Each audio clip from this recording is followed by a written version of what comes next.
Let me start by saying I don't hold much hope of finding answers here.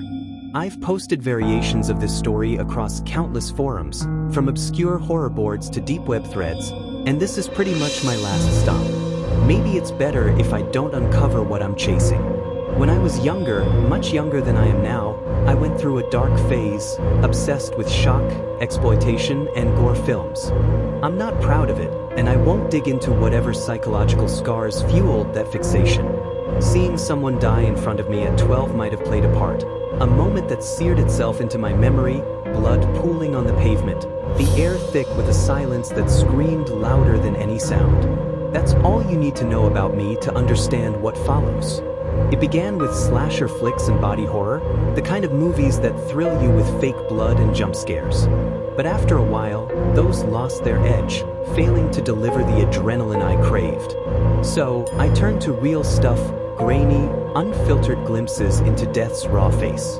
I watched Faces of Carnage, a 1978 Mondo documentary that shocked with its blend of real and staged deaths, and chased its sequels and knockoffs.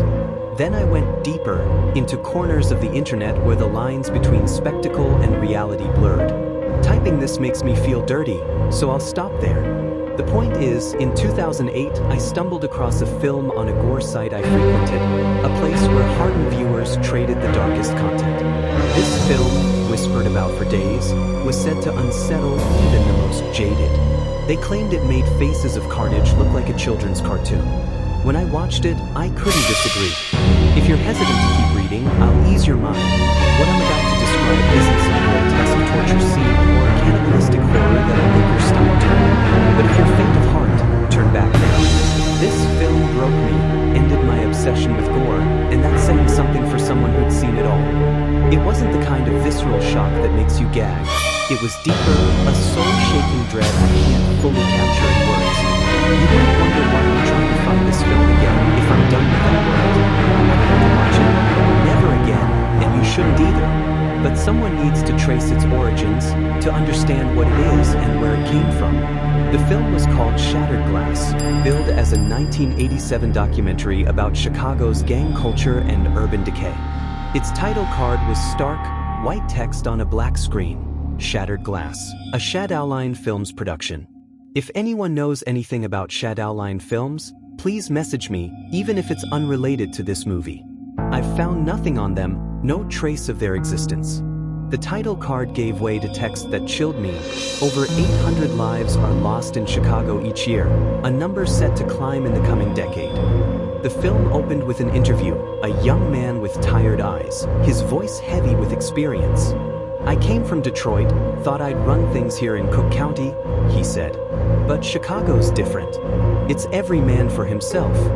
His words set the tone, raw and unfiltered. No narrator to guide you, just sporadic interviews and occasional text overlays for context. That was the first thing that hit me. These interviews felt too real, no posturing, no bravado. This was 1987, before gangster rap turned street life into a performance. When someone said they'd killed, you believed them. One man, maybe in his late 40s, spoke of forming a gang with fellow Vietnam vets, not for power but survival. Another, an 18-year-old with a posh British accent and blonde hair that belonged in a pop band, said he'd left a wealthy family to join a white Chicago gang for thrills, boasting of murders and plans for a brothel.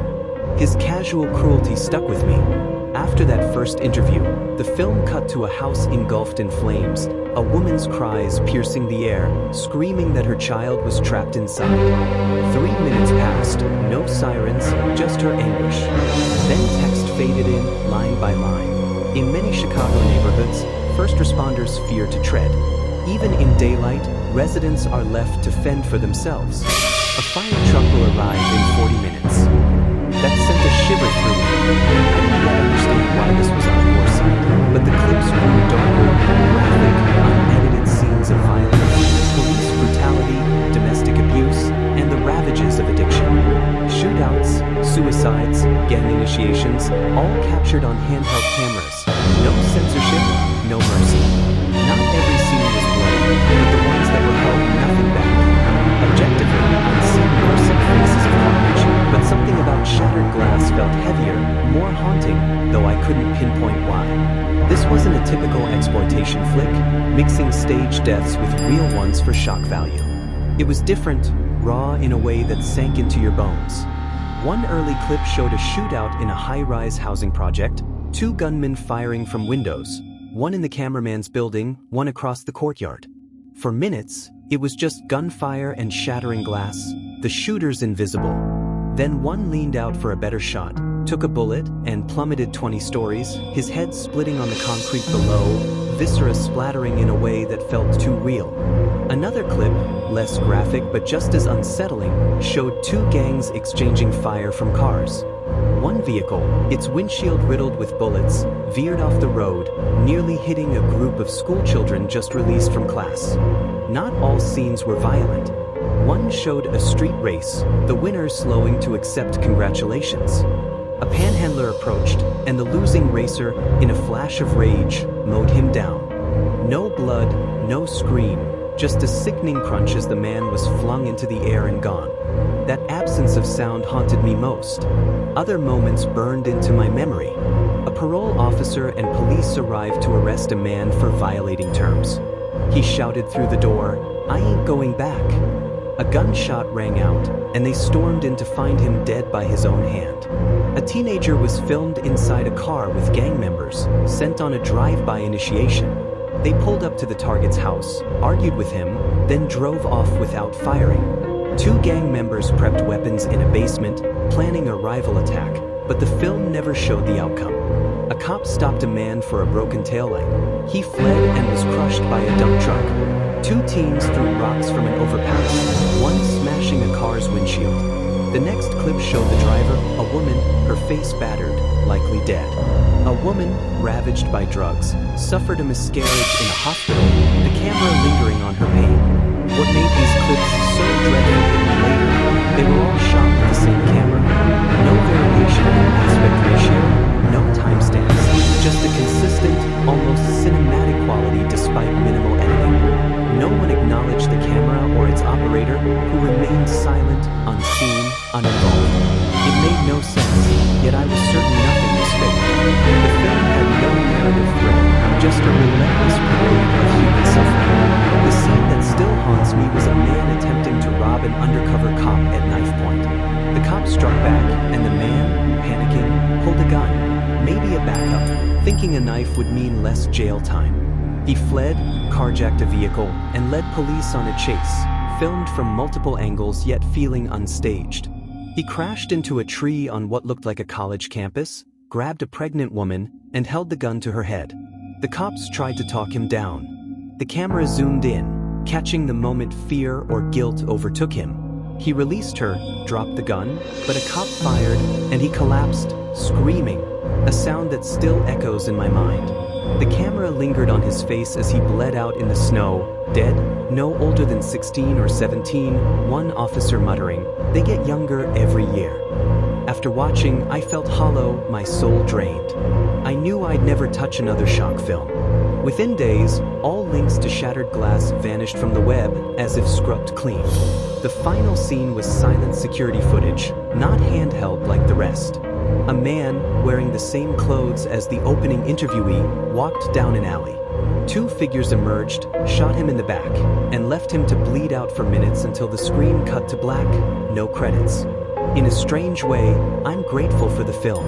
It broke my addiction to gore, letting me feel disgust again, a piece of my humanity reclaimed.